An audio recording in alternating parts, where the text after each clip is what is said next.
go. It's a Sunday Papers show. Gordon, what do you got over here? Clapping in 7, 8.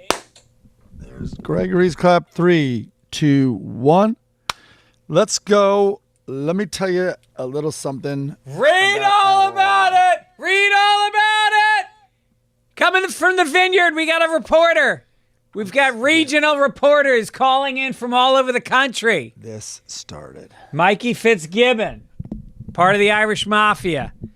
I can't believe he just answered his phone on the vineyard for this festival. Well, Mikey is a phone user. Our friend Mikey Fitzgibbon is on Martha's Vineyard right now, and he is at a music festival that we are dying to be at. It's got the most sick lineup, and it's on the vineyard in August. I mean, it's fucking amazing. So we're going to check in with him in a few minutes and get an update. He's part of the Irish Mafia. Khruangbin. He already called it. Spoiler, Khruangbin destroyed yesterday. 2 days ago, Friday. He's part of our foursome on Friday, the Fitzsimmons, Fitzgibbons, Gibbons, and Gubbins foursome. And he's a good guy to go to concerts. I've been to many concerts with this guy. Dude, he's a guitarist by profession. Yeah. Yeah. Yeah. Nicest guy. So how you doing? I'm doing well. I want some updates. You had an amazing time at your mom's birthday party at your house. That was so nice. Thank you for coming. And oh, please. Your sister was there and her husband, who, by the way, we both scored with sisters. We both have the best fucking sisters going. I can't believe, I know it was insulting to you, but everyone was kind of talking about how young Deirdre looks. Yeah. Yeah. And part of the surprise, it would just be surprise in general because she looks way younger than her age, but is that you would be the case study along with it because you guys looked very similar. You mean I'm the control group? You might be the control group. Yeah.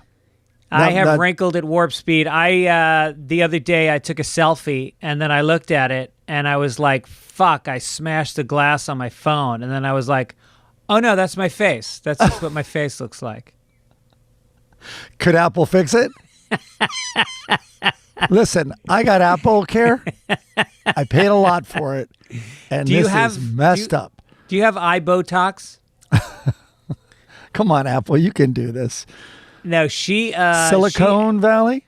She exercises like 5 days a week, year round for the last 30 years. She's like, and her skin looks great, and she's the fucking happiest person that I know. She's. I don't know how her skin looks great. Is she a little darker than you? Oh yeah, no, she tans. Deirdre tans. I'm pasty white. I take after my mom, and my sister takes after my dad. Jeez, that sucks. You got the wrong hand there. I did too. Yeah.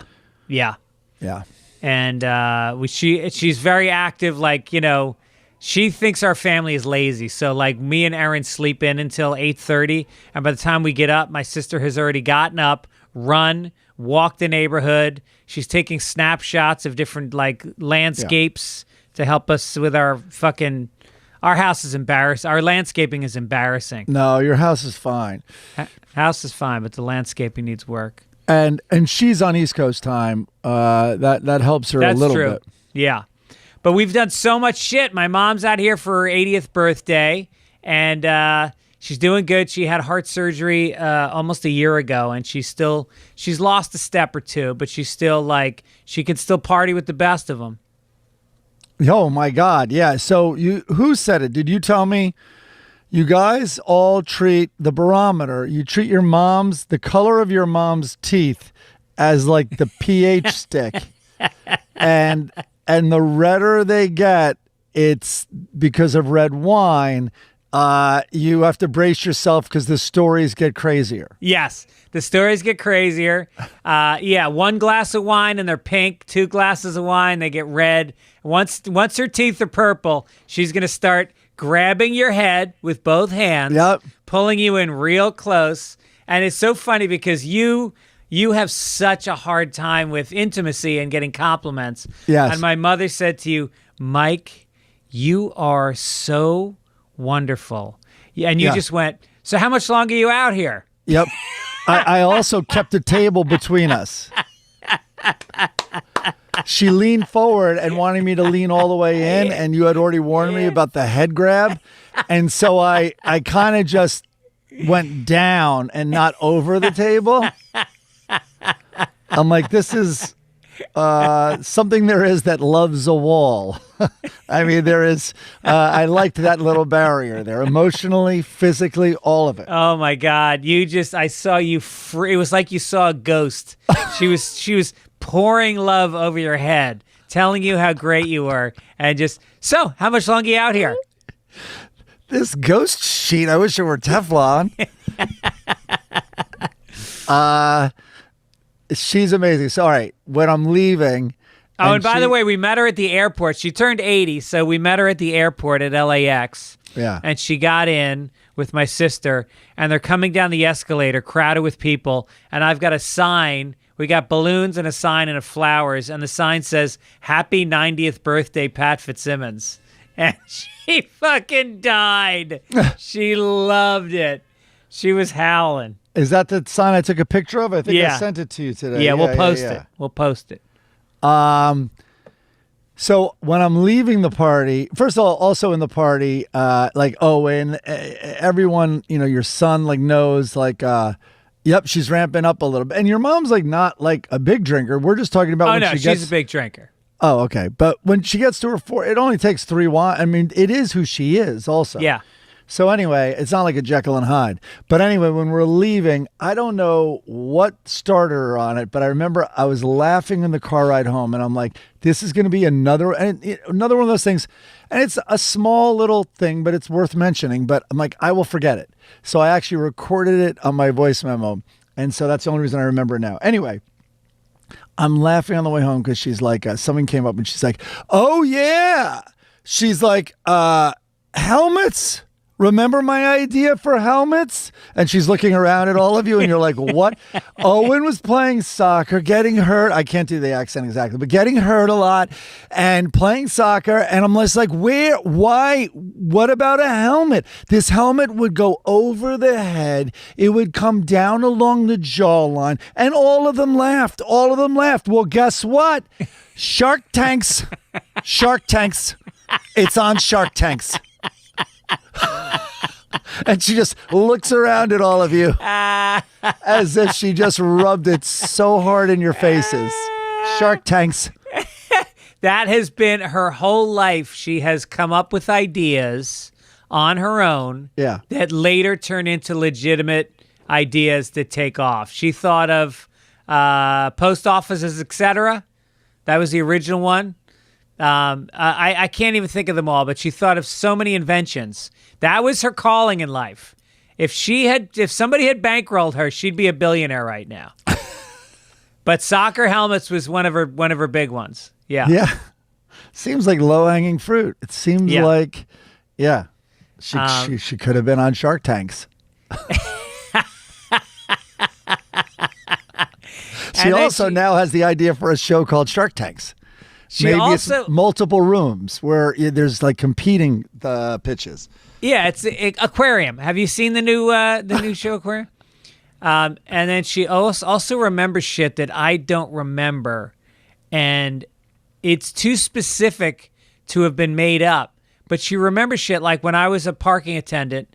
One time I was on the phone with her, and it was like a landline phone that was out by the parking attendant shack. And I was in the middle of talking to her, and I was like, Mom, hold on a second. And I took off because a Cadillac, was rolling down the hill with nobody behind the wheel, like I'd left it in drive. And so I came running up to the side of it. I whipped the door open, and there's a little old lady sitting there. You can only see like her knuckles on the steering wheel. And I had totally forgotten about that until she reminded me. And then you're like, oh, God, I'm so sorry, ma'am. Close the door, and she just drives right into traffic and causes a 10-car pileup.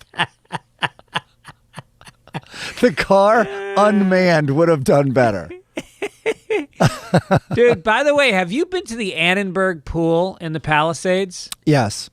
The tile in it and everything, yeah. This is the best kept secret in LA. If you visit LA, I'll tell you right now, just look up Annenberg Pool. You go in, you pay $10, $5 for seniors and teenagers, and it is this pool, and it was William Randolph Hearst's girlfriend, who was a famous starlet, and she was actually a big movie star. Marion Davies. Yeah.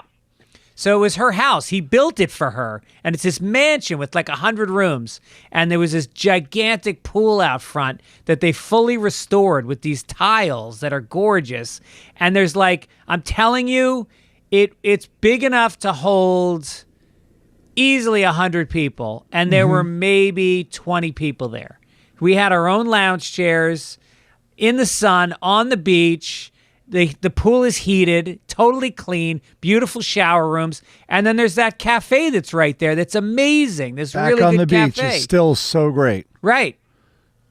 Kind of like a great, like, they do lunch on it, but great like breakfast place vibes. Yeah. So we went there yesterday. There was a French family that was So very. It was the French family what? They were very French. Like the father had like, kind of long hair, but it was designer hair. And he was like a silver fox. And he had the hot teenage daughter. And he was very physical with her. French dads really flirt with their daughters. There's a lot of like, holding hands and, rubbing her face. It was like, if that was an American, somebody would call the cops. So when they're French, you're like, okay, that's pretty standard. We're sure the older woman wasn't the real daughter and this was the new wife? Ah. Yeah. So, an LA specialty. He knows what he's doing. When in Rome. So, it's called the People's Beach House.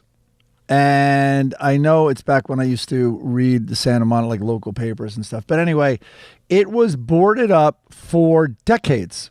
Marion Davies, her side piece was there, and it was boarded up for decades. I don't know. I can't remember. There might have been a couple of efforts to do something, but right down the street is the Jonathan Club. And then there's another beach club. I'm forgetting which one. And they're very private and exclusive and all that stuff.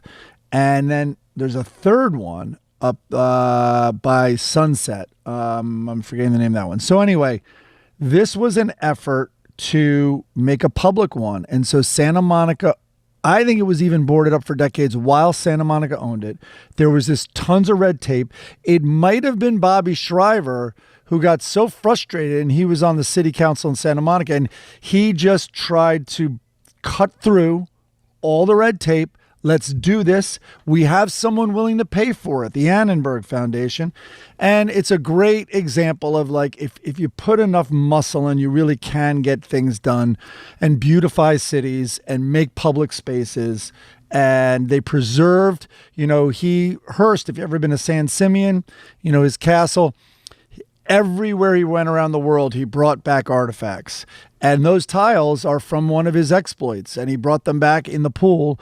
And a lot of the house they preserved also. So anyway, it's very cool. And it's so cool that it's open to the public. And she apparently was like fucking Charlie Chaplin on the side. And Hearst banned him from the house. Oh, wow. Yeah. How did he catch them? I doubt they made any noise. Hey now. Hey now. Every time you had to assume she was masturbating because she's the only one making a squeak. Right. And why is she laughing while she's masturbating? All right, let's call our boy Mikey Fitzgibbon. All right. He won't hear me, right? No. Okay, great. Coming at you live. Sounds like you're in an Irish music festival. Yeah, headphones coming out of it. Real loud out here. Go for your Reverend Reporter. There you go. Who are you listening to right now? Band called Lettuce. Lettuce. They're pretty dope. It's kind of like Galactic almost. Okay. Horn heavy bands. So tell us about Krungbin, because I was not a fan at first. Mike was a fanatic, and you said they killed it last night. God, they're so groovy. They're the grooviest goddamn band in the land. And the chick on the bass, maybe the sexiest female musician on the planet Earth. Really? Yeah. These greasy, flowing, rhapsodic, melodic lines on the guitar and the bass. These weird, like, ethereal vocals. She's Real mesmerizing. estate. Like She's what the whole stadium stares at. Nice. And so, and what's the vibe on Martha's Vineyard? It's very vibey. It's extremely racially diverse. No, wait. Not racially diverse much, but it's There's red lobsters, lobsters, I mean, white this is people. people having a lovely time. The food is outstanding. You got a $15 lobster roll, just like half price. I'm like, yeah, dude. I just got a "What's Up" on my JRAD T-shirt. Sorry. Yeah, the lobster rolls are outstanding and very reasonably priced. Super easy, short lines, bathroom lines. It's super short. Like, they have a hydration station. You just bring a water bottle. It's emptying, so you can manage your buzz. The whole thing. Is there a separate one for black people? Of course. Yeah. I mean, this is a white music fest. You know what's funny is like actually our producer Chris Denman just pointed out that there's like a month-long black stand-up comedy festival going on in the Vineyard right now, because there is a very black area in Oak Bluffs, which is he was there. essentially He the was Vineyard. there. Mikey was there. Did you go to it? Well, yeah, I just gave Denman's name at the door, and they kind of scurried me in through the back door. Told him I knew somebody. Denman is acutely aware of any gatherings of black people in the country. Wait, hold on. It's getting a little loud. He gets Give me that one alerts on again. his phone. Wait, let me hide behind this garbage can. I think they just turned up the volume. All right, so who are All the big names that you're going to see in the next couple days? So, David Brothers also, by the way, like were the headliner last night. David Brothers, awesome. yeah. Yeah, David Brothers are great. Lord Huron, people like, they're great. You know, they're not like, they're good. They're good. Their live show is good. And Mount Joy also. Today, headliners are, Beck is the headliner. Nice. Preceded closely by Billy Strings, who's fucking amazing. Billy Strings is like the nastiest guitar player around. Bluegrass plus a bunch of other. There's a million covers. And Dawes and Guster are on after this. People like Dawes. They're pretty good. I hate Dawes. Oh, Sunday is Wilco and Jason Isbell. Nice. Yeah. Also, you know, Emmylou Harris. Wow. Williams. Wow. Those are my four favorite, the last four. Oh, I love Sue Lucinda. Who was the headliner last Like night? Camp. And Krungben was the headliner last night, right? I doubt it. they actually weren't the headliner. So also, by the way, it's dumped rain. So right after the show, as the show was wrapping up, there was some pretty spectacular lightning. And then it's kind of dumped right after the show, so pretty convenient. But then they canceled the first 4 acts today. Oh, because shit. it was soaked out here. Yeah, so they just hacked off the first 4 acts this morning. Oh, that sucks. Yeah, kind of a drag. The one band, Bahamas, is supposed to be fun. They just got hacked off. We missed them, but Yeah.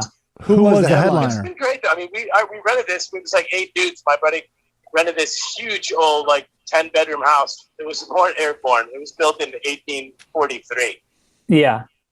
It's a hell of a Wow. piece of real estate. That's It's nice. delicious. How's it Amazing. out there on the podcast. Podcast is going good. We just wanted to check in. We wish we were there. Maybe we'll all try to make it next year. Yeah, I And, mean, this could be a yearly thing. This is super dope. All right, man. Bring me back a black dog mug. You got it. All right, brother. All right, partner. See ya. Take it easy. Later. We got to do that next year. That just sounds like too much fun. It sounds Martha's amazing. I guess Vineyard. it was the Avett brothers were last night. Yeah, all right. Yeah.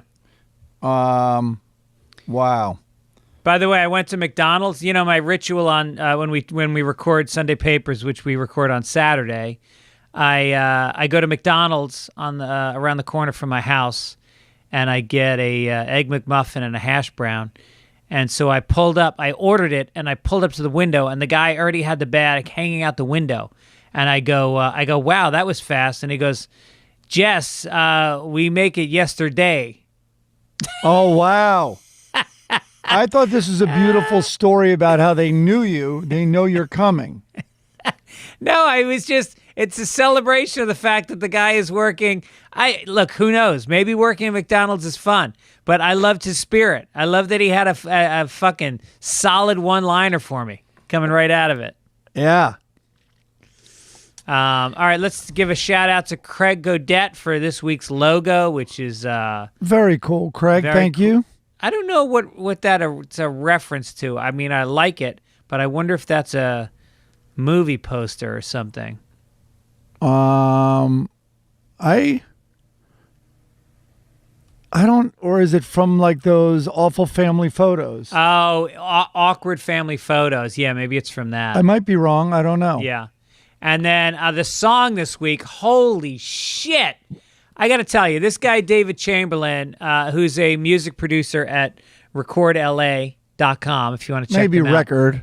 He has sent in some of the best songs. And when we were picking our final songs, this guy is definitely in the running, including today's. Really So strong. I have not heard it yet. So sorry, Oh, okay. David, if I'm not being effusive about it.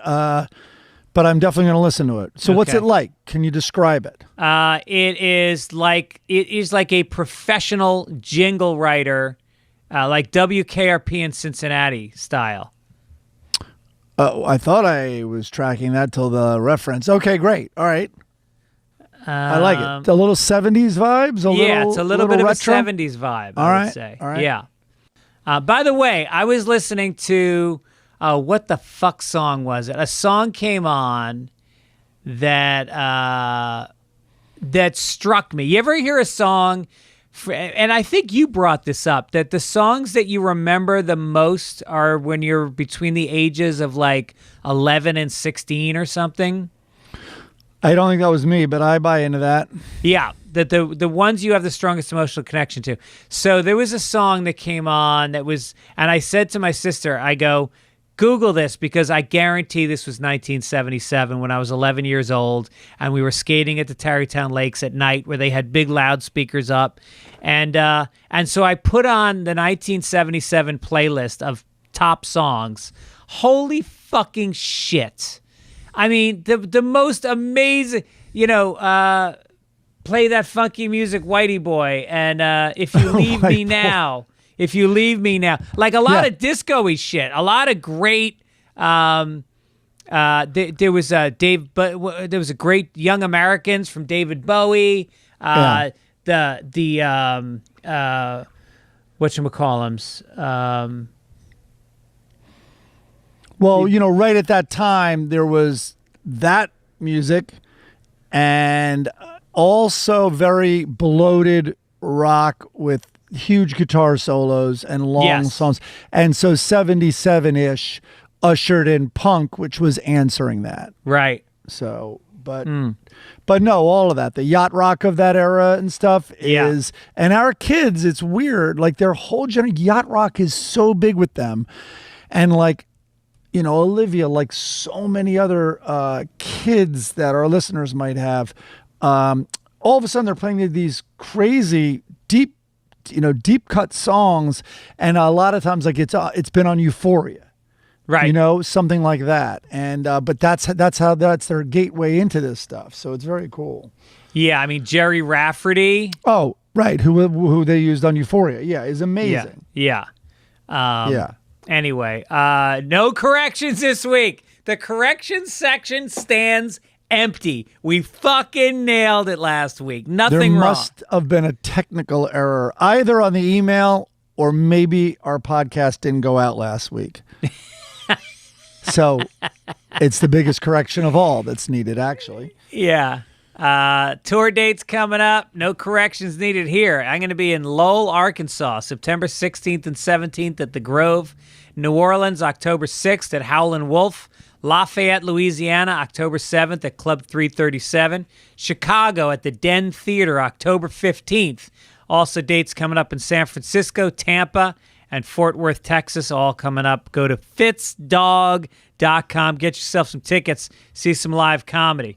We'd also like to thank our sponsor this week. I mean, look, if you're cringing at the pump, or you're getting a big fat check at a restaurant, inflation is killing us. We're killing us. But there's an upside to inflation.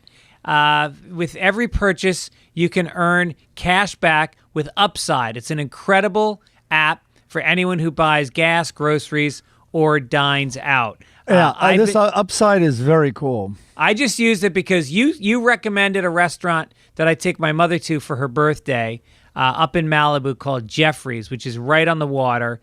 Gorgeous setting. Perfect great tourist service, restaurant. Great food. Guess how much the check was that I picked up? All right, I'm going to actually, I don't know how many, 6 of you? Yeah. I'm going to go, you don't drink. Your kids probably don't drink much. Erin really doesn't drink. So now I'm lowering it. I'm going to say $6.90. 600 without tip. Oh, right. All right. Yeah. I was saying what you got out of there for.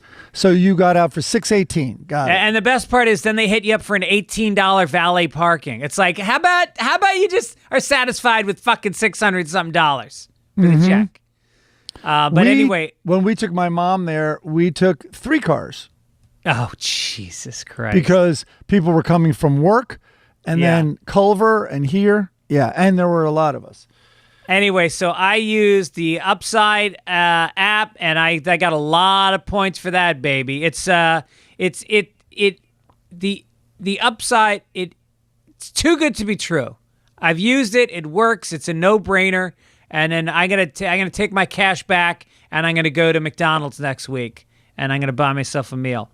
To get started, they already made it. They're waiting for you. To get started, download the free Upside app, use my promo code PAPERS, and get $5 or more cash back on your first purchase of $10 or more. Next, claim an offer for whatever you're buying on Upside.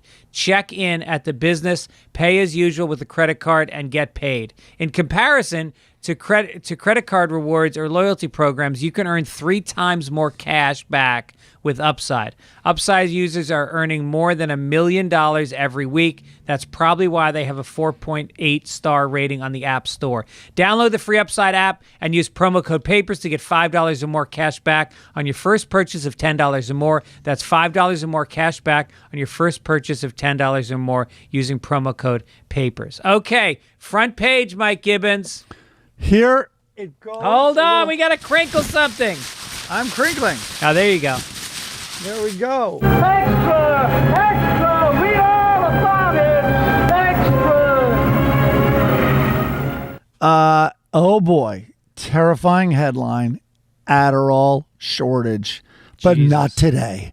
Adderall is hard to find at some pharmacies following a labor shortage at the largest U.S. supplier. Labor shortage? Just put some kids in there with free Adderall in the break room. That shit will be flying out of the building. It's, quote, it's often that they're not out entirely, this guy said. The drug manufacturers say that patients who take 20 milligrams twice a day, for example, might have to work with their doctors to get alternative pill sizes. So that is a terrifying, this is like telling me, take this 30 milligram like edible. But sometimes I doubt how ADD I am. I have very, very much have concentration problems, not denying that. But I take a 5 like I did 20 minutes ago, and I am good. And my energy changes. I know how to start projects, which is usually the hard, or which project to start. What did you take at your peak? 20. And it was a patch. That was your favorite thing? Yeah, it was called Daytrana, this patch, and I stuck it on my hip, and it was time released, which was nice because you didn't crash when it ended, because it ended when you peeled it off. So say you wanted the effects of Adderall, but you didn't want it to last the whole 8 hours. You just peel the patch off, and you give it a little wipe, and then the effects go away. So I love the patch, but they stopped making it. They did.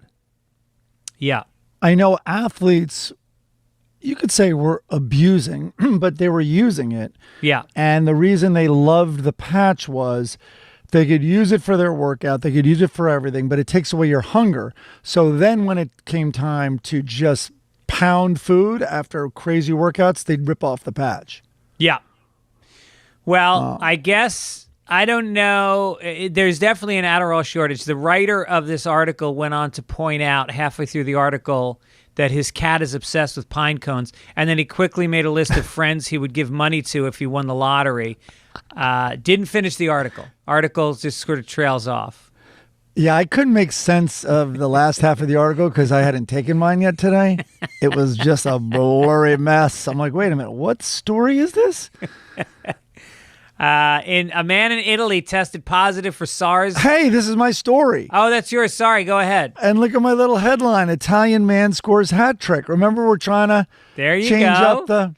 Should we start doing that? Do you want to start making funny headlines? I already did. I mean, you did, but I mean, I purposefully don't put funny headlines. Well, we got a criticism from a listener. Okay, we'll do it. We'll start that making funny headlines. The headlines are redundant because then the first line usually is a longer headline. Right. A man in Italy, this story, a man in Italy tested positive. I don't mean to laugh. A man in Italy tested positive for COVID, monkeypox, and HIV all at once after having unprotected sex during his trip to Spain, becoming the first recorded patient to have these 3 viruses in conjunction. Now that's a spicy meatball. The patient in the case report, an Italian 36-year-old male, spent 5 days in Spain in June.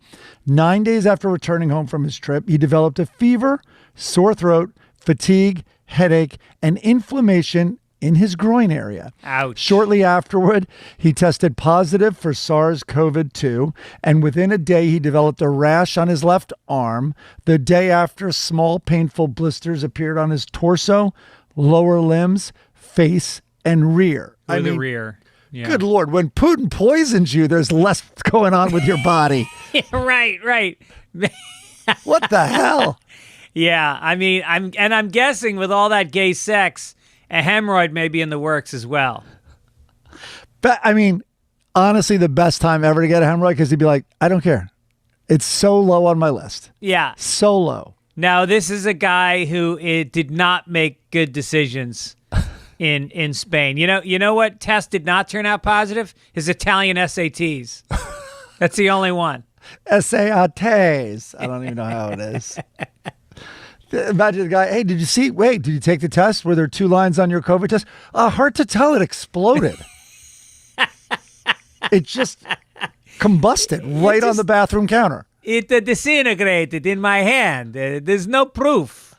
Wait, what do you mean 2 lines? All these lines came up and it said, update your will. Is that common? And this motherfucker flew home with all these diseases dripping off of him. Oh, on the airplane? And oh, Italian. my God.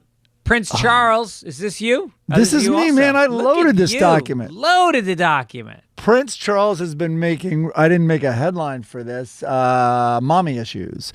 Prince Charles has been making regular morning visits to the Queen at Balmoral as she continues to suffer mobility problems.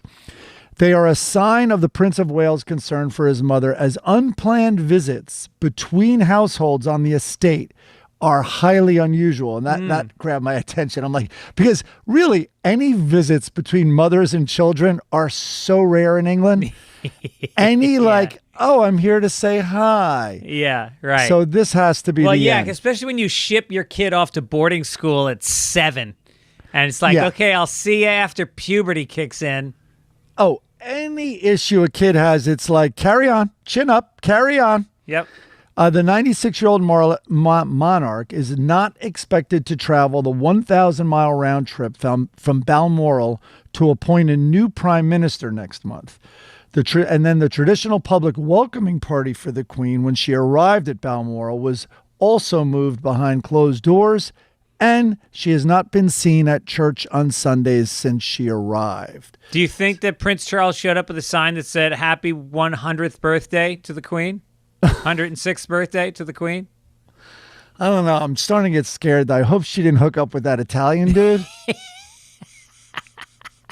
I mean, I'm also imagining how all the 2 of those people in a room, I just get awkward thinking about it, even if she's not sick. And I mean, how painfully awkward must the visits be now? Like, he's like, Charles would be like, yeah, so, oh, hey, Mom, remember that time you killed my ex-wife in the tunnel? We never really talked about that. You remember, Mumsy.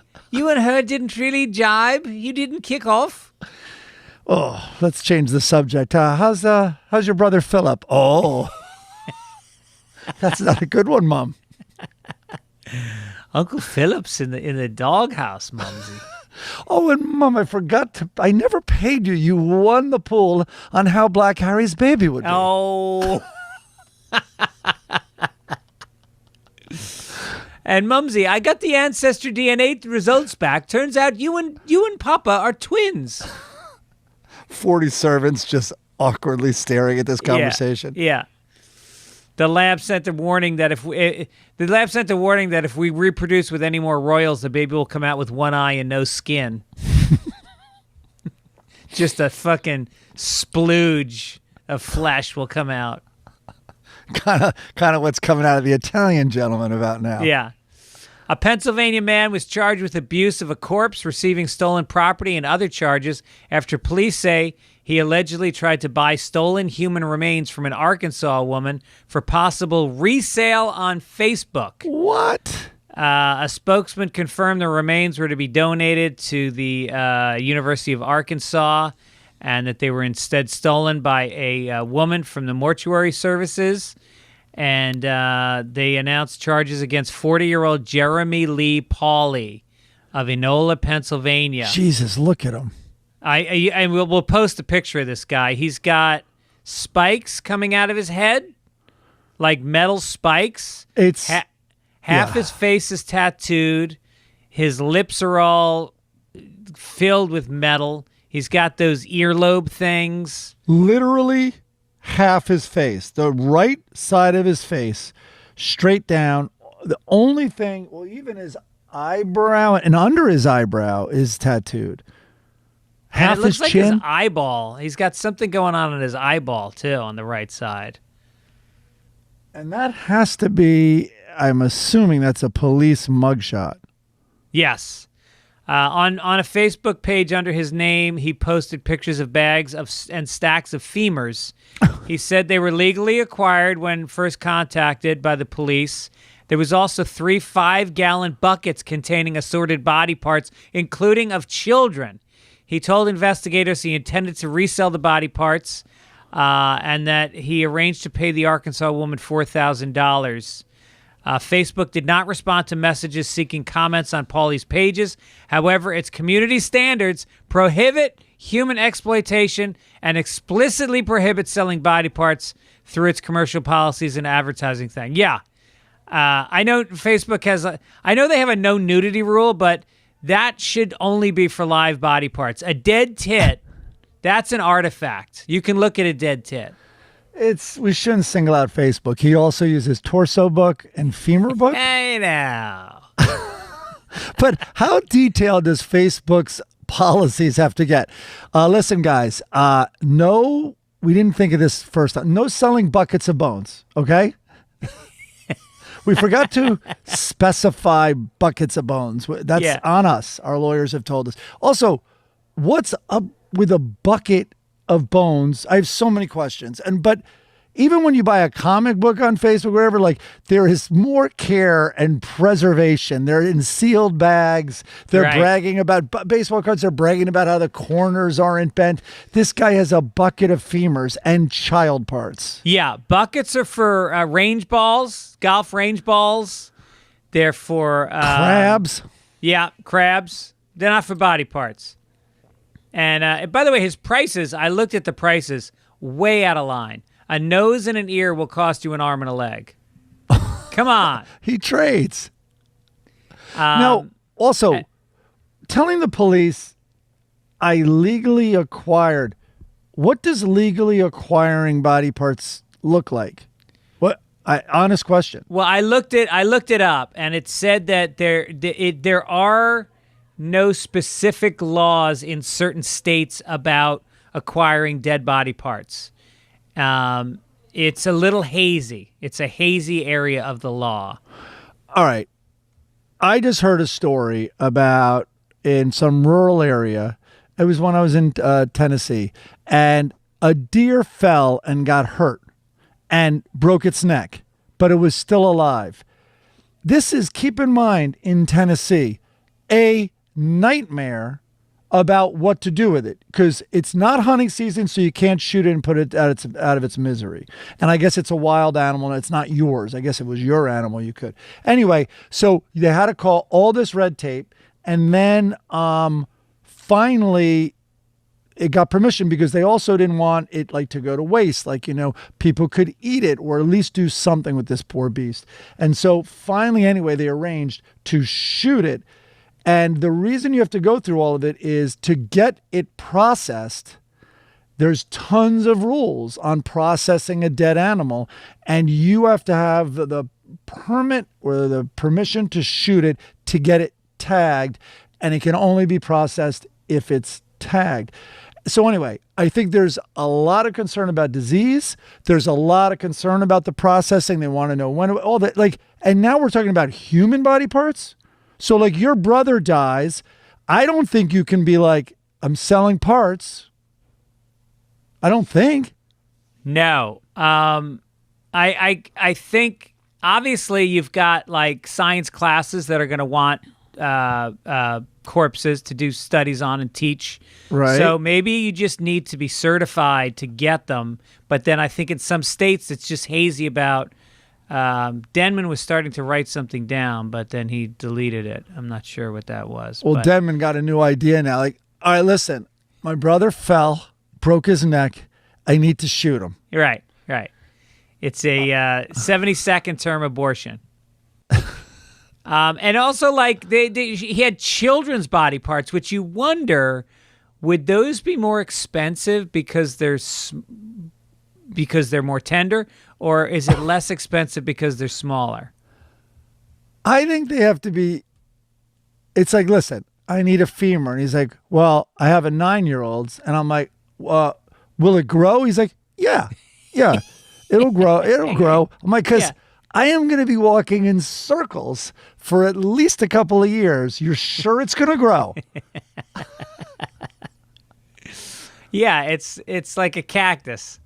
A starfish. Kidnapping. Do we want to do this story? Yeah, sure, man. All right. A jury on Tuesday convicted 2 men of conspiring to kidnap the governor of Michigan, Gretchen Whitmer, in 2020, delivering swift verdicts in a plot that was broken up by the FBI and described as a rallying cry for a U.S. civil war by anti-government extremists. Fox and Croft, who faced sentences of life in prison, just stared as the jury read the verdicts.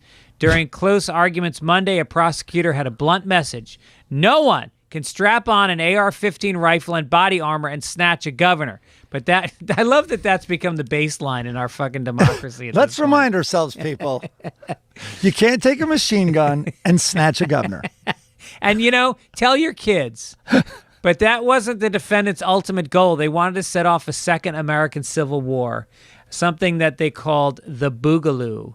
And they wanted to do it for a long time before they settled on Governor Whitmer.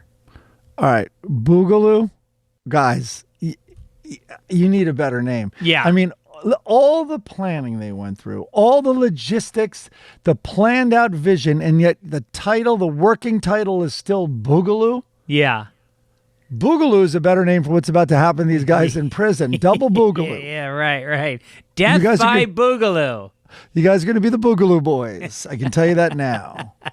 I think wasn't that the old joke about the guys, they're explorers in Bunga Bunga? Oh, that was Bunga Bunga. Yeah. It's something like that. Yeah. Well, you might as well tell it. Well, I'll tell it. So they're explorers and they're going through the jungle and they get captured by the natives and they say to the guys, yeah, there's 2 guys, and he goes, you can either get Bunga Bunga or we'll put you to death. And the one guy goes, well, I'll take Bunga Bunga, I guess. And so they all fuck him up the ass, the whole tribe. And then the second guy, they go, what do you want, death or Bunga Bunga? And he goes, I'll take death. And they go, okay, death by Bunga Bunga. And then they all fuck him up the ass. It's such a young boy's joke or a young man's joke because it's like I see my guy who's alive who just had anal sex, which some men pay for, and I would rather die. Yes. Yeah, exactly. That's the joke's premise. Yeah. Yeah. If you were in that situation, what would you choose? I mean, assuming they would really put you to death. And I'm Well, I'm talking 30 guys from the tribe would all fuck you up the ass, one after the other. Do I have to pay all of them? Just tips. They work for tips. Tips for tips. It doesn't sound like a gentle lover tribe. That's, I guess, the gist of this story. But hopefully I'd get them after they got you if we were the two there. And maybe they'd be a little, although it would last longer. But No, maybe I was just going to say, you want the first pop, not the second one. Yeah, maybe. First pop just lasts 30 seconds. With these guys, they've been in the jungle. I'm sensing a spin-off podcast where all we talk about is bunga bunga. Yeah. Yeah. A woman who was suspicious about her father-in-law making frequent visits to her bedroom. Right out of the gate. I love this story. So do I. Found out that her fears were not unfounded when she found out that her father-in-law was indeed going into her room for her cat to masturbate. Harold Stanley Curtendine, 66, is facing animal sex charges for the incident, which was caught on video. The woman set up a Blink indoor security camera in the couple's bedroom. The next day, while out, she began getting notifications that there was activity. She caught the guy walking into the bedroom. And I love how they write this. This is like a Penthouse Forum article. Yeah. He was caught walking into the bedroom, then walking towards the bed where the couple's calico cat, Callie, was sleeping. He put his hand on his crotch and picked up the cat. He grabbed the cat by its sides and then repeatedly thrust himself against the cat. You could see that his penis was outside of the zipper fly of his pants as he walked around the bed. What's the cat wearing pants for? All right, go ahead. Sorry. He continued to masturbate for a short time and then left the room. I mean, look. And Wait, when asked about why he has sex with the cat, he played it off as, quote, just a guy thing. Don't pin this on guys. Oppressing women is a guy thing. Okay, I'll take that. Not talking about feelings is a guy thing. Fucking a cat is a Harold Stanley thing. What? There's so much going on in this story. However, he told the trooper that he did it to piss off his stepson and stepdaughter-in-law. How about hide the remote? You want to piss him off? Plant a condom in the son's pants and throw it in the hamper. Start a rumor in the neighborhood that they're swingers. Don't fuck their cat. Jesus, even jerk off on her pillow. I mean, it's super aggressive, but leave the cat out of it.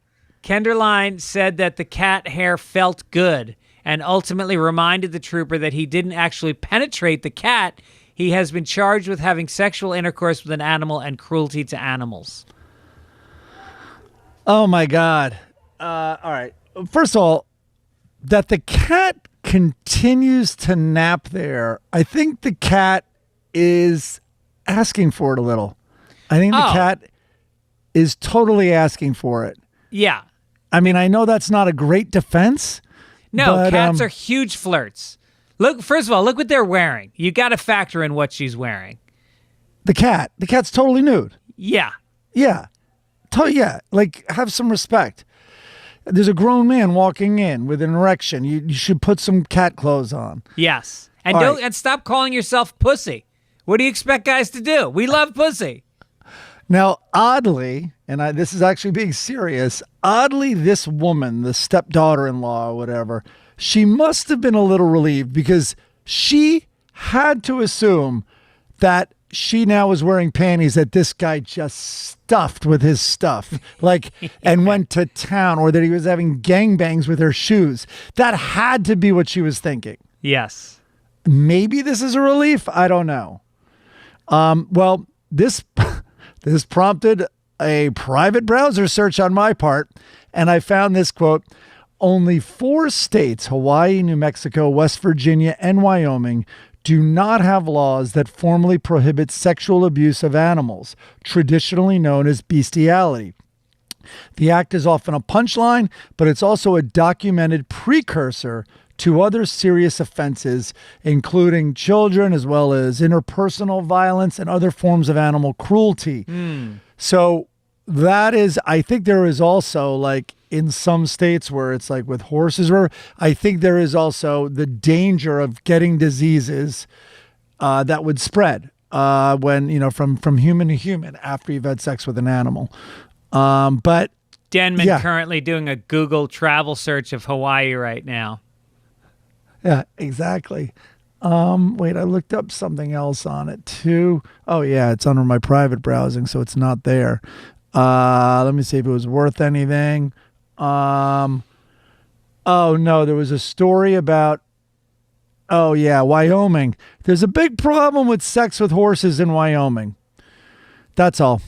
Well, you know that there. Let me and close this is that not, private browser. This is not urban legend. There was a time when you had to wear your pants outside of your boots in Wyoming because the cowboys were taking the sheep's back legs and stuffing them into their boots and then fucking them up the ass. Did you ever hear that? Not up the ass. I think in the vagina. I heard they did that videos. with women. Wait. So what is it? You're arrested if your jeans are inside your boots? Yep. It is the sexiest look. Yeah. Is that why it's so? Is that why the Village People guy did it? Yeah, I think he had really wide boots and big enough for another man's size 10 to fit inside his boots. Oh, wait. Did he just write the first Black Mirror episode as my favorite, or did you write that? No, he wrote that. What's that? Oh my God! Just go see it. It's the first one, episode 1. I saw it. I don't remember it. It's about the mayor of London, or the prime minister, the leader. I think. Oh, prime minister. Right, Sorry. right. Yes. Right. He lived at 10 Downing. Prime minister. I'm not going to read the rest of what he wrote because that's a little bit of a spoiler. It's about the prime minister. It's related to the topic we're talking about, and it's crazy. Yeah, it is. I know a lot of people. That was like a test for whether or not you could handle Black Mirror. They just told you out of the gate. Here's what this show is. I know. I think I would have fought and not had that on there. I think I'm watching, like, I can't get people to watch, believe it or not, Breaking Bad, because sometimes the first few are rough. Yeah. And they think and I'm like, I remember even telling my dad, I'm like, God, I don't know. I can't remember when it was, but it's like season 2, let's say, Breaking Bad, or later in season 1. It becomes a family drama about divorce. Like, I'm like, and he doesn't believe me at all. Of course, there's the backstory of, are these thugs going to kill him and stuff, but it then just became so multifaceted. It wasn't as simple. You can't write it off as a drug show with violence and gangs. Well, it's the same with Game of Thrones. I That's a perfect example. Because I don't like fantasy and sci-fi and all that shit. And then you realize it's like so much more. It's about the relationships. It's about betrayal, loyalty. I'm surprised. I'm surprised the incest in episode 1 didn't grab you. Yeah, my sister does look good. She looks good. All right. Good news for Gubbins. Good news for Gubbins.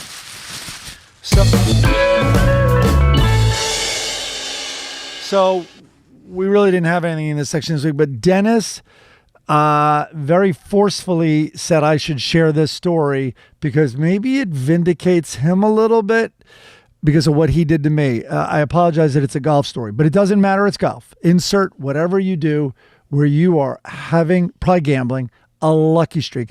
We went out and a guy joined our party this week and was kind of having an incredible round, right? And we finished 5 and he just got like another birdie. And you could tell by his swing and a lot of things that he wasn't that good. You know what I mean? Like that this was probably like amazing.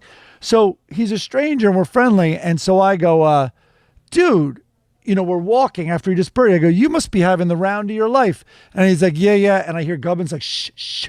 And I'm like, oh, and I'm just being honest. I'm like, oh, is this like a no-no type thing? Like where you can't even give a compliment? No, you never say that. You never say that. Usually, it's like when a pitcher is having a no-hitter, right? You say he's in the dugout. You don't talk to him. He fell apart. Yeah, you fucked him. You fucked him. But I love all this stupid sport. I love all the superstitious people. Like, I can't give this guy, I mean, obviously it gets in his head in some way, but it was just a compliment. I didn't tell him to try my driver. Yeah. I didn't tell him like Dennis did to me. You know what you got to do? You got to imagine hitting the ball into the ground, which is exactly what I did. Right. Now, I remember we were playing with my daughter and her ex-boyfriend and his brother and the boyfriend's brother. And I said to the brother, because they were fucking with each other, and I said, ask him if he inhales or exhales on his backswing. And so he said it to him, and then my daughter's boyfriend fucking shanked one, and then he kicked his brother in the balls on the tee. Oh, all you have to do, any sport, you could just bring up a little thought like, do you squeeze your left hand or right hand harder? Like, forget it. Right. As soon as you think about that. Dennis right, was on fire at the party. By the way, he was at my. I don't want to call it a party because then people who weren't there. No, it was will a feel dinner for your excluded. mom. It was just a barbecue. We had a dozen people for a barbecue. Well, most of them were kids. Actually, you didn't even have nearly a dozen adults. I don't think. No, we had my son had a couple friends.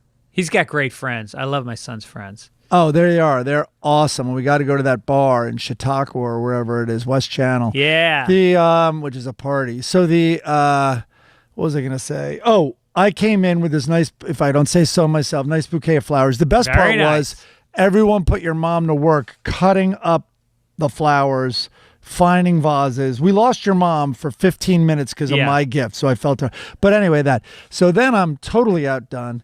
Dennis enters the party. He is walking up with the biggest grin up to your mom with a beautiful potted plant. Like he has to use 2 arms to carry it, and then we learn he got it off your front porch. Yeah, I go, Dennis, that was so nice of you to bring that. He goes, front porch. Let's do some entertainment, even though we already kind of started it. We did start it already.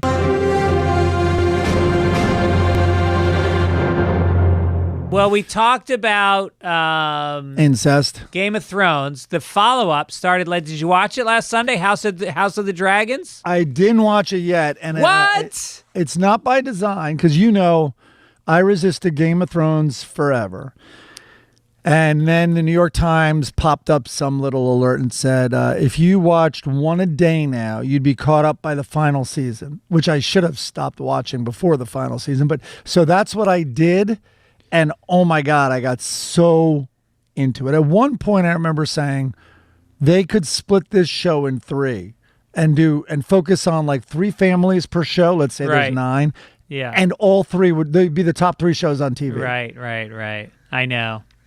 So this new one, no spoilers. I'll just say that they ease you into it. There's a little bit of action, but it's mostly about character. They're introducing you to some people, and I'm predicting episode 2 tonight will blow up. I think they're going to shake it up a little bit, and some shit's going to happen. I'm surprised they didn't do the formula where you really shake it up at the end of the first episode. Like that's always been my goal because I just see that that's what works. Like big change. You need, because too many times a pilot is in TV, not this, but like in like my shitty TV world, a pilot is neatly resolved, like a story is. Like, oh, well, that's great, but you need that, oh, fuck, how I got to watch episode 2. Right. Well, they don't have that, and there's also not like Game of Thrones. I mean, when you see Khaleesi for the first time, or you see the redheaded woman, you kind of go like, or Jon Starks, you're just like, oh, I need to know everything about this character. I am in. There wasn't really that character in this series yet, unless they just haven't developed them enough. But we'll see. We'll check in next week. All the nerds haven't heard a thing since you said Starks instead of Stark. So okay, The Rehearsal. All right, I finally watched it. Okay. Didn't watch all of it, but I saw the first 4 episodes. Oh fuck! Really? Well, look, I got house guests this week. I got house guests this week. But I'll tell you what, I'm totally into it, and I also don't think you should watch too many in a row of that show. You got to think about it a little bit, and I found it troubling. I found it really it really kind of probes human psyche in a way that makes you uncomfortable. Then maybe you shouldn't watch the last one. Oh shit. Yeah. Because I feel whatever that feeling is when you're feeling guilty, you know what I mean? Like when you're watching something, like something's wrong, but maybe it's tapping into something universal. So maybe you transfer that on yourself. You know what I mean? I don't know what that is. Like if you're seeing something about a dad fucking up, right? And that's not this. I'm saying in general. I don't know why you then feel a little like bad. Yeah. You know, but Right. even before you have kids. So, but I don't know though. I think this is closer to you and me. I think he does what we do. He's on, I think he might be on, I've met him and he's unbelievably nice. Yeah. I think he's, I think he might be a little bit on the spectrum. Oh, I think you could safely say that. But I think he's, you know, I guess you could, you think we are a little, like, I mean, sometimes we can get a focus on something. Sometimes we'll use jokes in a compulsive way, not high energy compulsive, but just an unavoidable way instead of emotion. You might even, you might be better at it than I because you've done so much work, but I don't know. Like there's things I'm relating to him oddly a lot and it doesn't feel good. No, it does not feel good. And I don't know if I feel like in some ways I have spectrum-y attributes, but I also maintain maniacal eye contact, as you know.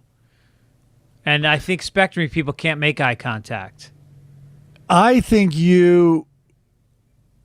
there's some weird quality to your eye. I can't believe when you're making eye contact with me and I occasionally check up because I don't really love eye contact. I love eye contact when I'm listening. But when I'm talking, I don't know how people do it because when I think, I'm looking at nothing. You know what I mean? Right. And I guess someone could say, yeah, you usually look up to the left or right. And I guess there's all these indicators of what that means. But yeah, your eye contact is like a dead shark or a live shark that's just staring at you in an unnerving way. And I'm like, he's not listening. He's thinking about something as he's wide-eyed staring right through my eyes. It's how I compensate for the fact that I'm not really listening. Yeah. It's why I'm not in a room with you. I think that's the big explanation right now. It's a Trojan horse. My stare is a Trojan horse. Okay, what's Chris writing? Because this is Jermaine, I think. He says, how about when he's not frozen and we think he's glitching? Oh, yeah. I had somebody accuse me during a podcast of having my internet frozen, and it was like, no, that's just my facial expression when I'm listening. Yes, I think that's why there's a great built-in thing you do, which is shake your knee, because that's when I can tell, like, oh, it's not frozen. Yeah, it was Kyle Kinane accused me of that. Oh, that's funny. He's great. It says here, he also wrote Fielder. He's not officially autistic. Stuff about him studying Asperger's for the character online. Nothing definitive. I don't know. All right, I'm going to go on a deep dive after this. He studied Asperger's to present more like that because, all right, wait, how far along are you? There's only 6 episodes. I've seen 4. Okay. All right. It hasn't really... What I'm talking about hasn't really started yet. Okay. So 4 was the Fielder method. Yes. Which all I did was thank God I wasn't stoned when I watched that episode. Yeah. Because there were so many layers. I literally paused it and like drew out with my hands. I'm like, all right, wait, there's reality. Then there's one rehearsal level here. Now there's another one here. And by the way, I could not give a single goddamn thing about this away, so don't worry if you're listening. But I literally had to, with my hands, visualize how many layers were going on. Yeah. But 5 and 6 have a different quality. Okay. Here's a story about a rapper. Oh, wait, the Bowie movie I wanted. Have you seen the trailer? There's a Bowie movie?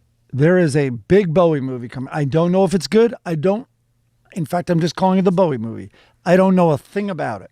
Okay.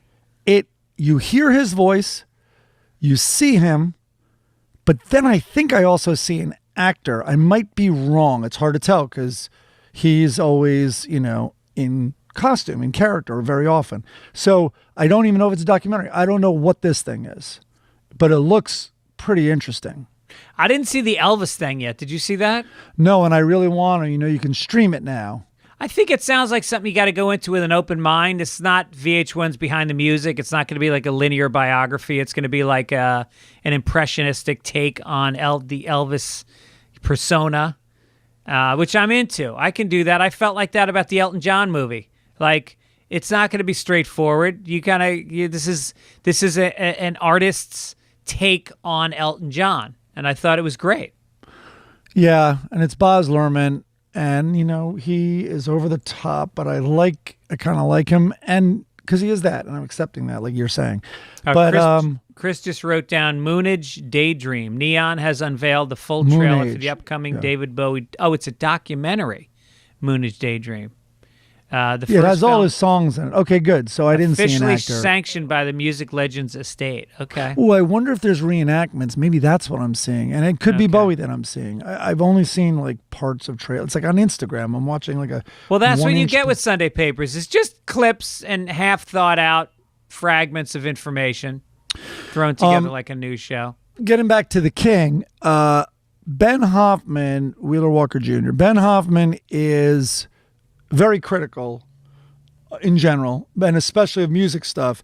And he kind of liked it. And he knows he got married. I went to the wedding at Graceland. And so I think I might stand a chance of liking it because I don't need to be taught about Sun Records. I don't need my hand held as it goes through stuff. So it sounds like it might have explored kind of one part of Elvis's life that might have been interesting, Obviously, the Colonel plays a big role with Tom Hanks. So I'm psyched to see it. All right, let's skip this fake rapper one and go down to... Although I love that story, I will say it was an AI rapper. Maybe we'll save it for next week. Yeah, let's save it for next week. But I think it brings up tremendous philosophical questions. Yes, I do too. Make America Florida. You got it, pal. Where is it? Right here. Your story, man.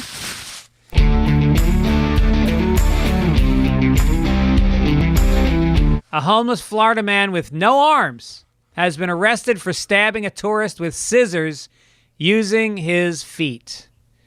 Again, this is in Florida.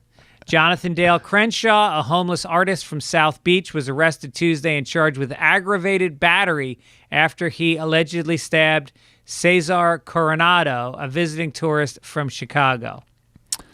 Well, the most shocking thing is his toenails didn't do most of the damage. Yeah, it was right. the scissors. Yeah, I can't imagine the pedicure on this guy is very good. Also impressive is he's a lefty, and I don't know if you know, Greg, but do you know how hard it is to find lefty toe scissors? Oh, God. Almost impossible. Yeah. Was this a Monty Python sketch? It's just a flesh wound. It's but a scratch. Then he loses a leg. I'm guessing he went right for the guy's arms, trying to make it a fair fight. Yeah. If I can get his arms off, I got some experience here.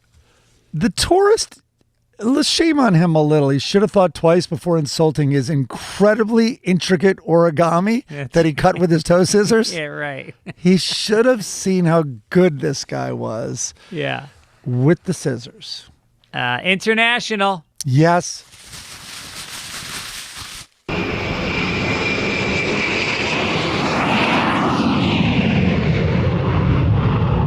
A 17-year-old pilot became the youngest person to fly solo around the world in a small aircraft after he landed on Wednesday in Bulgaria, where his journey kicked off 5 months ago. Mac Rutherford, a Belgian-British dual national, completed his task to claim 2 Guinness World Records, along with becoming the youngest person to fly around the world by himself. Rutherford is the youngest person to circumnavigate the globe in a microflight plane, Just follow your dreams, he said, no matter how old you are. Work hard and move forward to achieve your goals, he said after he stepped out of the aircraft. He also set the record for switching the radio station the most times in 5 months. Tough finding classic rock in the Sahara. He shattered another record, too, which is throwing the most splooge-soaked tissues out of a plane window. Right. And, this is more amazing when you take into account he had to have the plane home by 11 every night. Okay, so I went in and dug a little deeper in this story, which is true. And where is it? Let me find it. It's on another page. Here we go. So this is a quote on CNN.com. He smashed 2 world records, as you stated, previously held by his older sister, Zara, as the youngest person to fly around the world solo and the youngest to do it in that microlight aircraft. Okay. I mean, what a dick move. What a dick move. You can't let me have anything. I mean, that's your drive. They said some of the legs were 11 hours of low altitude flying, and what's keeping you awake? Just erasing your sister from the record books. Yeah. Just putting an asterisk on your sister's name. There's a picture in the story, and he's just got out of the plane, and he's holding up in each hand the 2 Guinness World Record plaques that they met him at the tarmac with, and that's what it is. And I'm surprised he didn't go, give me the one that crosses out my sister's name also. Does she give her plaques back? She has to, right? No, they just write in women under the record. Longest women's flight. What a complete D-bag. Total dick move. All right, let's get to sports. You got it. Here we go. All right.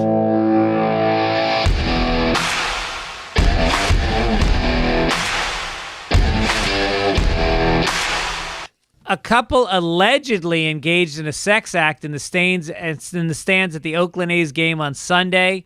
2 fans were accused of going at it at some point during their game against the Mariners when a spectator in another part of the stadium captured the 2 getting it on in one of the last rows of the venue. Well, if your seats are that shitty, what else are you going to do?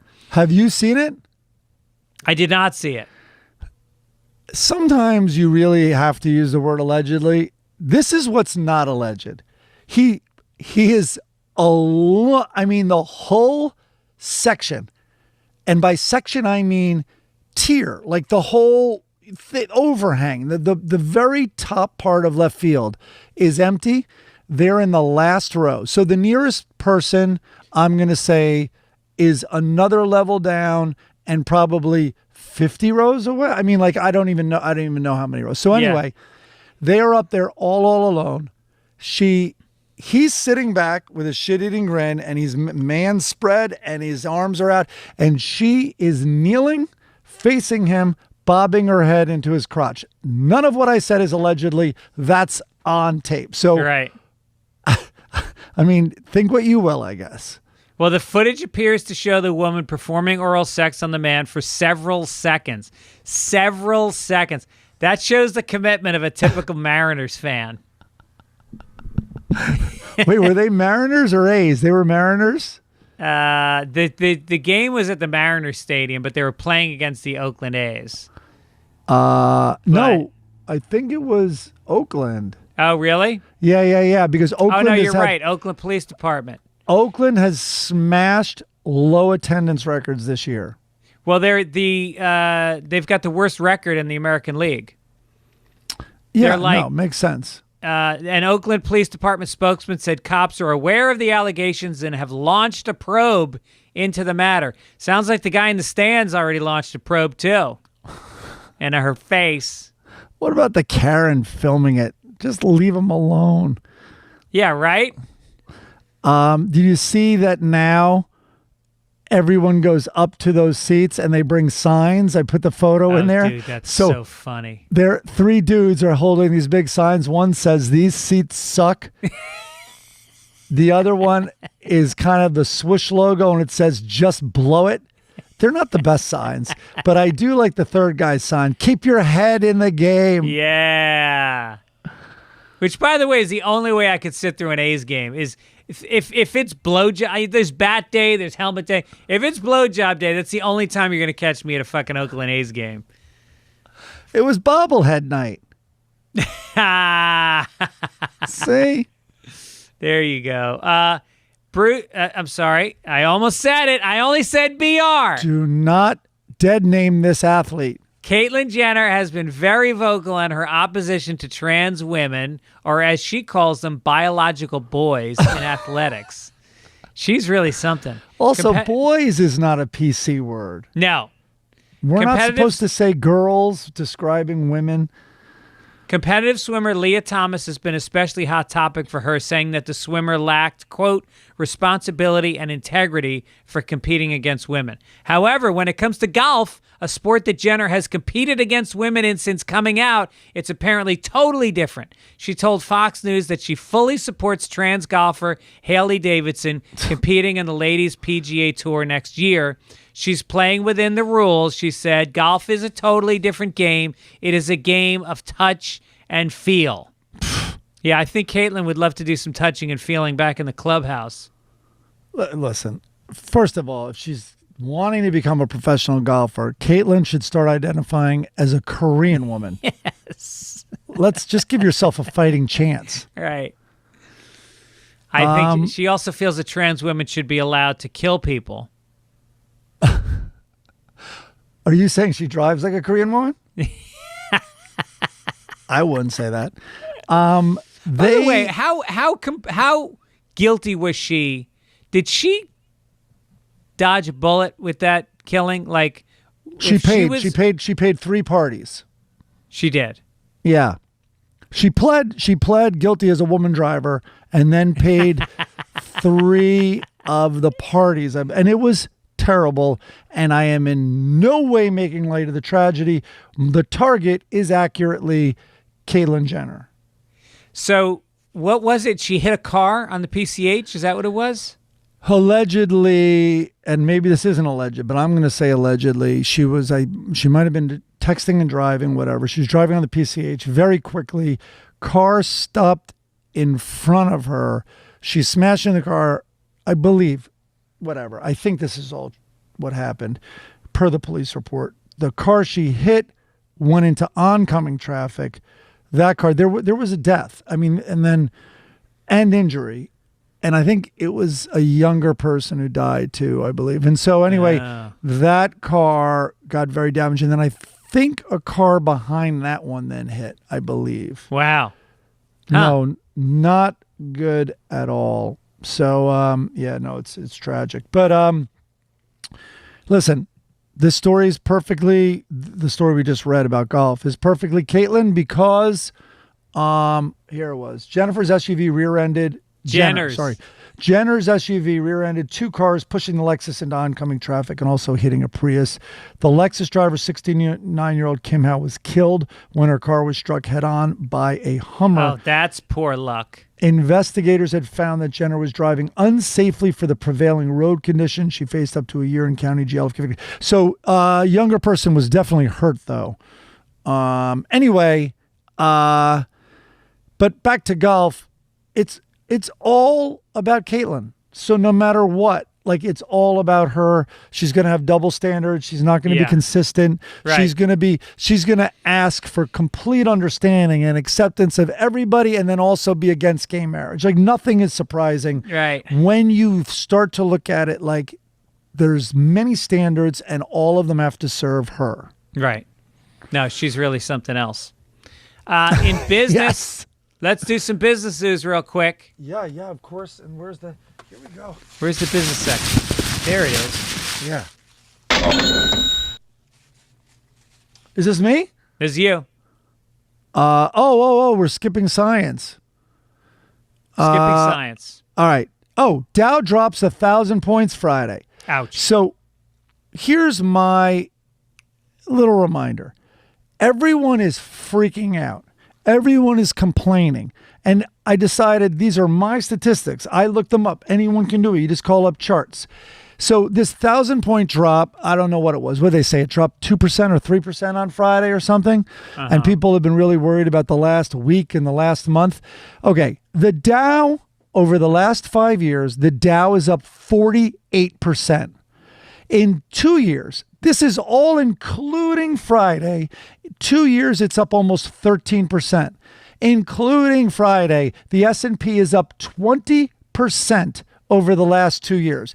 This is like getting 7 blackjacks in a row and then getting a 22 and shitting your fucking diaper. Right. Like just apoplectic. It's ridiculous to me. I'm glad you wrote that because that actually calmed me down because I lost about 25 or 30% of my savings in the last few months. Okay, so And here. I'm freaking out. So people like you ready? Here's a great example. I looked this up. I put these stats together as well. The NASDAQ, it's down 16% over the last year. But including this 16% dip, it's up 102% over the last 5 years. Still, you are still up 105% or 100, whatever, 102%. And over the last 2 years, including being down 16% in the last year, over the last 2 years, you still have to go cash in your chips because you're still up 8%. Well, for people that are freaking out, my sister has a recommendation for a bond. It's a Treasury Direct is the site you go to, and it's the Series 1 savings bond. It's paying 9.4%. You have to hold, I think you have to hold it for 5 years, and there's a $10,000 max. But it's a guaranteed 9.4%. Wait a minute. Why wouldn't everybody put $1 million in that if they had it? Because you can only put in 10,000. Oh, I thought it was minimum. No, maximum 10,000. You could do it for each kid and everything? Yep. I'm going to do it. No, Warren Buffett is one. Warren Buffett was once answering questions, and some woman goes, like, if I could get and I know he was making a very, a comment on guaranteed, but she was like, well, if I could get like a guaranteed something like 4% or whatever, and he interrupted her. He's like, wait, tell me where that is. I will sell everything and put it in that. Yeah. And that's Warren Buffett. Well, bonds reflect inflation and interest rates, and so they're high right now. They were nothing. Bonds were paying fucking 1% for a long time. So also, all you goddamn babies out there, first of all, there's a culture of expecting something for nothing. I know I sound like a 90-year-old man who was on in Normandy, but there's a culture of expecting something for nothing, and also this entitlement. And when money's taken back, that's part of being in the casino, which is what it is. So anyway, for all the crybabies, including the 1,000-point drop on Friday, all three indices I've been talking about, NASDAQ, S&P, and the Dow, are up over the last month. Wow. So that was actually the most surprising one. Yeah, there was some really good days in the last few weeks. Right. So anyway, there you go. Let's do some letters to the editor, Mike. Okay. All right. This is from Jeffrey Nelson. I had asked about our Adderall and meth, the same thing. He said they are very similar. This guy is a doctor. He said they're very similar. That means I'm on meth right now. And are both amphetamines, thus they ultimately work the same way in your brain. Methamphetamine turns it up to 11 because it is a methyl group, a small molecule, attached to the amphetamine that allows it to rapidly cross into the brain and hits you much quickly. Add in that with meth, you are smoking, injecting, or putting it up your ass, Wait, Mike hold on. style. I'm taking notes. Say that last part again. As opposed to swallowing Adderall. And you can see why it hits harder. And then this is from Jacob. Wait a minute. Did I talk over his criticism of me, his little dig at me? Love you both. Look forward to the show every week. Would love to see you play a show in Memphis. Thank you both. Jeffrey Nelson, MD. He How was said that taking a shot at you? putting it up your own ass, Mike style. Oh, this is from Jacob. You spoke about the inmate who died of a meth overdose and joked that the woman should have put it right in his butt instead of his mouth. Turns out this route of administration is actually quite popular amongst those who ingest psychoactive substances recreationally. Yeah, Mike style. It's known as boofing. The anus and rectum have a very high capillary density, and the walls of the rectum are highly permeable. Capillaries are the vessels which nutrient substances are able to enter the bloodstream. The substance also does not have to pass through the digestive tract before entering the bloodstream, so it's saved from stomach acid that might break down the drug and deplete its psychoactive effect. This route is thus ideal for maximizing the impacts of whatever chemicals are inserted through the chocolate starfish. I love that. He was It's such a scientist till the end. That's fucking great. Well, Happy boofing. I've bragged about my, I only take Ambien sublingually. I chew it into a little bit of dust and right under the tongue, and whoa, is that fast? What, with It's Adderall? instant. No, Ambien. Oh, with Ambien. No shit. It doesn't taste bitter? Dude, no, I've told this story before. We used to have a saying, like, people would come into the writer's room. It's like, no, I feel good. Under the tongue, dude. Under the tongue, dude, was our saying, because all the writers who can't shut off the I'm never going to work again voice at night would seemingly the whole writer's room on the Ben show was on Ambien. And we figured out you could take a tiny amount, just chew it up. Like, I take half of a 5. Like, that's like a baby aspirin size, and chew it up under the tongue. Wow. Instant. Jacob ends by saying, maybe try it next time you pop an Adderall before the show and let us know how it feels in real time. So I might do that. I might right. not do it before the show. Okay. Hey, by the way, regarding the capillaries down under, that's one big survival, I think, thing. And we'll probably, I wonder if one of these guys can answer this. My understanding is when you are dying of dehydration and you have obviously you have no water, and you find a disgusting water source, that you can wet something with that rancid water that is guaranteed to get you sick, and you put it up your bum, you boof it. You boof it, and your body, your butt will absorb the water, but because you're just ingesting it that way, you won't get sick. No kidding. You won't get the microscopic organisms, or maybe they're killed, or I don't know. Or maybe you kill them with your boof hole. Did you see that on an episode of Alone? I did see it on a outdoor survival show. Wow. Yeah, all right. Anyway. And then this one comes from Mason. I love the shows. I was really happy when you started Sunday Papers with Mike. He was my favorite Fitzdog radio guest, and you two together are so funny. Oh. I recently heard Mike on Craig Kilborn's podcast. Can you extract some stories Oh, yeah, I from cheated Mike? on you, Greg. I cheated on you. I know. I know. From Mike about the Late Late Show. My sense is that Craig and Mike have some different comedy sensibilities, but I would love to hear Mike's take on it.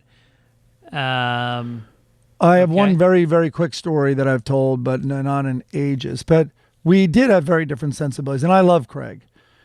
I think you do too. Like you love know him. the Craigers. I did a show a bunch of times. Oh, you know him as the character. He's a true character, and then it's always very tricky to tell where the persona ends and where the real Craig is. So anyway, but I remember once he did not like doing self-deprecating humor, and I love self-deprecating humor. And the monologue jokes came in, and Ross Abrash really well. He was one of the monster monologue writers.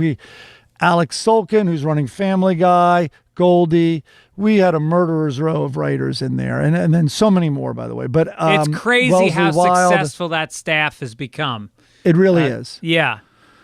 Billy Kimball was running the show, and he's a giant, giant brain as well. And he, I think, just won an Emmy for Veep or something. So anyway, the pile comes in, and it's like 4 or 5, it's like 8 pages, right? And he goes through, and to his credit, he's a really hard read on monologue jokes. So I go, I have a really, I go, there's a really, really solid joke in there. And I stopped marking them because he would see my marks and it just raised the bar to, like, it would have to be a home run. It's like, so I would undersell it by not marking it.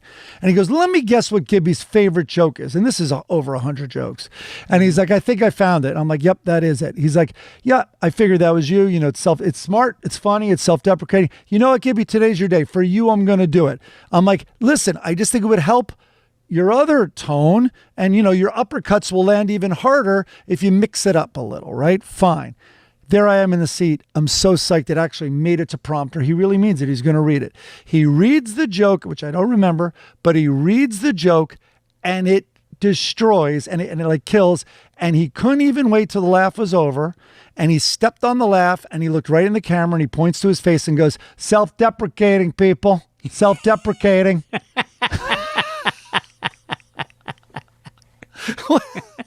I'm like, not anymore. Not anymore. You just. Not anymore. That's great. Yeah. Tim Z. Dilly wrote in that Sunday Papers is near and dear to me. You and Mike got me through cancer treatments during the pandemic. So I'm clean and on the other side of cancer, so I want to extend my gratitude to you both for being there for me. When one survives cancer, you want to thank everyone who was there in support. In a funny way, you and Mike are in that group. Thank you for your ongoing support. Blah, blah, blah. You shouldn't say blah, blah, blah at the end of that note. Wait, he didn't. No, I did. You did. Yeah. You just blah, blah, blah to cancer guy. I know.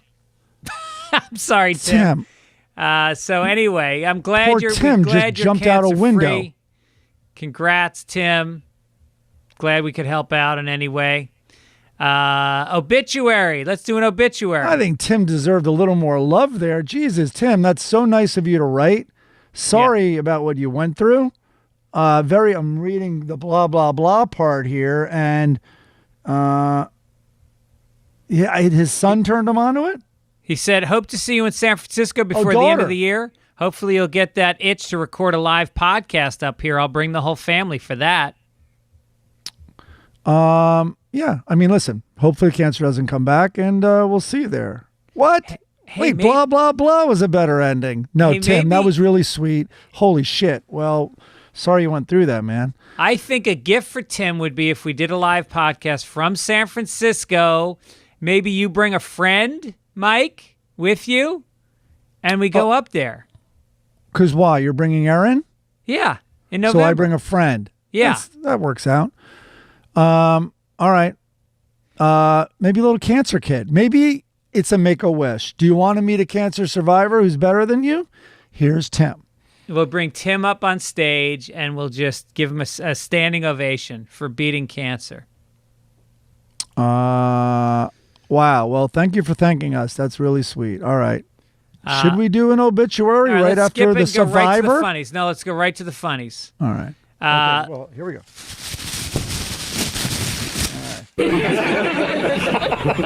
We got the Lockhorns. Leroy is coming out of his financial advisor's office looking at Loretta, and he goes, he recommended we keep go bags ready in our basement.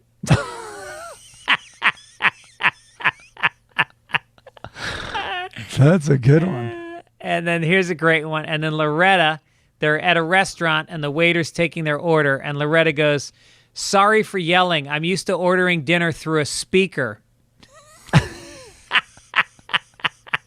These are solid jokes. Solid jokes. Haga the Horrible. Oh, yeah. Helga is talking to another woman who is arm in arm with a court jester. And Helga goes, what's it like being married to a jester? And the woman goes, there are laughs every day. In the second frame, the jester is hugging her while three people laugh at the court jester. And she goes, but I've learned to ignore them. And it really made me think about what my wife goes through. A little bit. But this is a little different because you're not raping Erin. That's true. I mean... Did the jesters rape? Well, that's what I'm wondering. I think they all got... I mean, as we said, I think consensual sex is around 1968 or so. Yeah. But I'm wondering, but that... it's one thing being raped by a Viking, but when you're raped by the jester, Yeah. that's a new low, I think. I think so. Yeah. Because you know he's going to do jokes about it to the king later in the day. Also, I think he has to be the angriest. The jester has to be the angriest among all of them. There's a bit of the pesci. What am I, a clown? Right. I think that And they have to answer yes. the jesters were the ultimate comedians, though, because the stakes were a lot higher. Like, if you go out in L.A. or San Francisco or Chicago, wherever, there's a million open mic nights. Any asshole, any advertising executive or burnout can get up there and tell a few jokes. And the worst thing that happens is you bomb. The court jester was the ultimate comedian because if you bombed, they killed you. Yeah. That was a fucking confident performer. I wonder if that really, maybe it happened once. I wonder if that was like standard. Also, what a tough room. Tough room. And then, you know, the thing that would really get them, and listen, we know, we've cheered up unhappy wives and unhappy people. And one of the ways you get them is to point out, is to criticize them. Right. That's a big one to get it. Like, could you be any more depressing right now? Or, you know, whatever it is you're going to say to them, that's a big swing with the king. Right. That is a big swing. I think I may write a film script about a court jester. I think that's fascinating. But That would be good. But it wouldn't be a straight up comedy. I think it would be a real look at what that must have been like, because that was a real fucking job. When you get stuck in Act 2 and you don't know where it's going and you don't think you have enough, here's my suggestion. All of a sudden turn it a little and he gets killed and he keeps getting second, third, fourth, fifth lives. And so he tries another way. Oh, yeah. That could be funny. That's good. I like No, that. but don't try that. It would be much more interesting if it was just that. Maybe he's so good he keeps getting promoted up the chain to more powerful kings, like in the Roman Empire or something. Caesars. He's literally playing at Caesars at the end. All right, I didn't pick out a Charles Adams. I'm going to let you, like a card trick, just tell me when to stop going like this. Stop. All right. I don't really get it. I mean, I do a little. So it's a couple, and they're at home, and he bought an Ace. It's kind of like Acme for, like the Roadrunner. It's an Ace exterminating company. Clearly, they have a mouse problem, and the wife made him get this, and he does not look happy as he is putting on a cat uniform, which came in the that's Ace hilarious. Exterminating Company briefcase. That's hilarious. And he does not look happy again. It's about marital discord, and he's about to go in the kitchen and manually get that mouse. Yeah, I like it. Go. And on the right, by the way, just on the other page, the facing page, it is the Addams family. I mean, there's Wednesday throwing a tantrum in bed. Morticia's come in and everything. And they go, oh, she's furious because they put her on the honor roll at school. All right, I guess. All right. Very unusual family, that Addams family. Speaking of unusual families, Dagwood's daughter walks into the kitchen. I should say Blondie's daughter because she's got Blondie's yellow hair and Who rack. knows who the father is? You're She's got hoping. the same rack. Right. It's probably Herb. She walks in and she goes, hey, Mom, have you seen my purse? Blondie, who's wearing a dark green skirt with a light green sweater. It's long sleeve, but it is fucking tight. And she goes, it's on the dining room table. And then the dopey son, who's definitely Dagwood's son, comes in. Mom, do you know where my favorite blue shirt is? She goes, you left it hanging on the upstairs railing. Then the blue dog goes, And she goes, your chew toy is under the living room sofa. And I just think to myself, what a waste of a woman. This woman should be the CEO of a company, and then on weekends, she's shooting for Playboy. I mean, her life could be so full. And instead, she's a fucking servant to these three losers. I was hoping the last frame because it's just Dagwood, she, and the dog comes in. And the dog's like, and I thought she'd be like, yeah, I know, he's useless. Same Like Yeah. she understands what everyone's saying. She knows Yeah. everything that's going on in the house. Right. Or and be like, yes, your bone's under the couch, and you're right. He's useless. Yeah. Mike, I got to get back to my family. We're going to go up to the Getty Center today. Which one? Oh, the one- center. No, that's the an official center. name. Yeah, the we're going center to is up Getty there. Yeah, Center. I did that recently with the English relatives. We can get that done in a couple hours, right? I doubt it because they serve wine. Oh. Could be a purple alert day. You can listen. You know the classics. You know they have Van Gogh's irises are there. But there's not many. But what is great is the unbelievable views, and then they have many. Like they have photography exhibits. They have all these. They have sculpture. So I think you can, but it's also very social.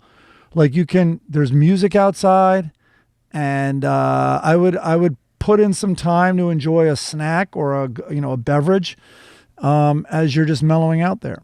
Nice. Okay, we're going to do it. All right, Mike. Have a great week. We want to thank, as always, Midcoast Media. Key and John and Beth and Chris do a great job. Thank you guys for pulling it together every week. By next week, I'll have watched the 2 Game of Thrones prequels, and you have to watch the last 2 rehearsals. Outstanding. Perfecto. All right. See you later. All right, we're going to say take it easy now. Take it easy. If you're tired of reading through the headlines, don't despair and get ready for a good time. Here we go. It's a Sunday Papers Show.